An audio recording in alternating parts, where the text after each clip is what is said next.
शिवाजी विद्यापीठाच्या अधिसभेची बैठक आज सकाळी 10 वाजता राजर्षी शाहू सभागृहात आयोजित करण्यात आली होती। अधिसभेच्या अध्यक्षस्थानी कुलगुरू डॉक्टर दिगंबर शिर्के होते।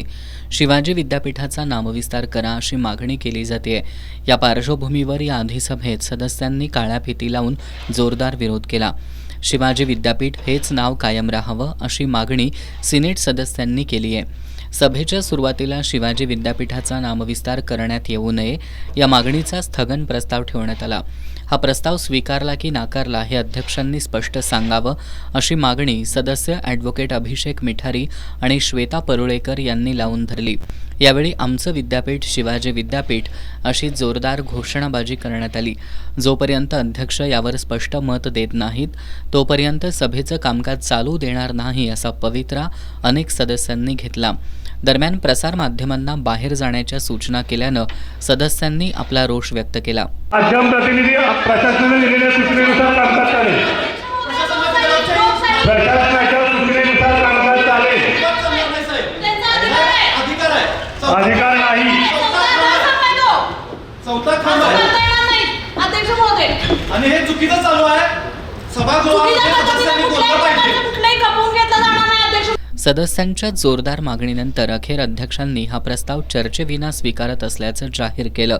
नामविस्तार झाला तर विद्यापीठाच्या आणि सर्वांच्या मुखातून हे नाव गायब होईल अशी भीती अधिसभा सदस्य मिठारी यांनी व्यक्त केली होत्या। सदस्यांनी याला तीव्र आक्षेप घेत घोषणाबाजी केली। सर्व सदस्य आमचं विद्यापीठ शिवाजी विद्यापीठ हा टी-शर्ट परिधान करून आले होते। सर्व सदस्यांनी छत्रपती शिवाजी महाराजांचा जयघोष करत हे विद्यापीठाचं नाव कायम राहिलं पाहिजे अशा पद्धतीची भूमिका मांडली। त्यानंतर प्रशासन ऐकायला तयार नाही, त्यामुळे आम्ही निषेधाच्या घोषणा देत त्यांच्या निषेधाची पत्रकं आम्ही अधिसभेमध्ये मी भिरकवली आणि त्यानंतर सभागृह कुठंतरी एक प्रकारे शांत झालं आणि हा निर्णय स्वीकारावा लागला। आणि तब्बल 1 तासाच्या युक्तिवादानंतर तब्बल 1 तासाच्या घमासान प्रसंगांनंतर आज या ठिकाणी शिवाजी विद्यापीठाच्या अधिसभेच्या अध्यक्षांनी हा प्रस्ताव स्वीकारलेला आहे। त्यामुळे आता हे राज्यपालांकडे अधिकृतपणे जाणार आहे, कारण की आम्ही विविध स्तरातून निवडून आलेले लोकप्रतिनिधी आहोत, विद्यापीठाचे प्रतिनिधी आहोत आणि या सर्वांचा आवाज एकमुखाने गेलेला आहे। एकाही सदस्याने याला विरोध केलेला नाही आहे। दर 4-5 वर्षाला अशा पद्धतीचं कोणतरी टूम काढतं आणि अशा पद्धतीचं वक्तव्य करतं, कोणतरी अशा पद्धतीचं नाव बदलण्यासाठी दबाव आणण्याचा प्रयत्न करतो। अर्धवट आणि अज्ञानाच्या माहितीवर काही विधानसभा सदस्य, विधान परिषद सदस्य, काही सन्मान्य खासदार या मागणीला मतांच्या पेटीसाठी त्याला पाठिंबा देतात। याचा सुद्धा आम्ही काल बाहेर निषेध केलेला आहे।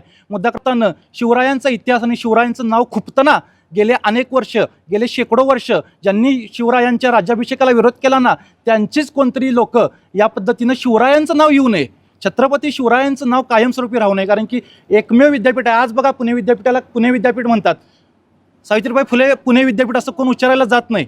शिवाजी नाव कायम तोंडात राहू नये हे एकमेव कुटील कारस्थान आहे। षडयंत्राने भोया बाबड्या, बहुजन समाजातील भोया बाबड्या तरुणांना फसवण्याचं काम चालू आहे। यानंतर सभेच्या प्रत्यक्ष कामकाजाला सुरुवात झाली।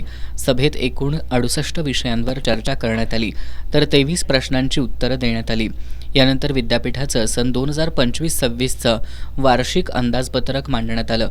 यामध्ये एकूण अपेक्षित 600 कोटी 10 लाख रुपये असून अपेक्षित एकूण खर्च 605 कोटी 71 लाख आहे। यानुसार अंदाजपत्रकीय तूट 5 कोटी 61 लाख रुपये इतकी आहे। ही तूट विद्यापीठ निधीतील शिल्लकेतून भरून काढण्यात येणार असल्याची माहिती देण्यात आली। चर्चेनंतर हे अंदाजपत्रक मंजूर करण्यात आलं। यावेळी प्रकुलगुरू डॉक्टर प्रमोद पाटील, कुलसचिव डॉक्टर VN शिंदे, रघुनाथ ढमकले यांच्यासह अधिसभा सदस्य उपस्थित होते।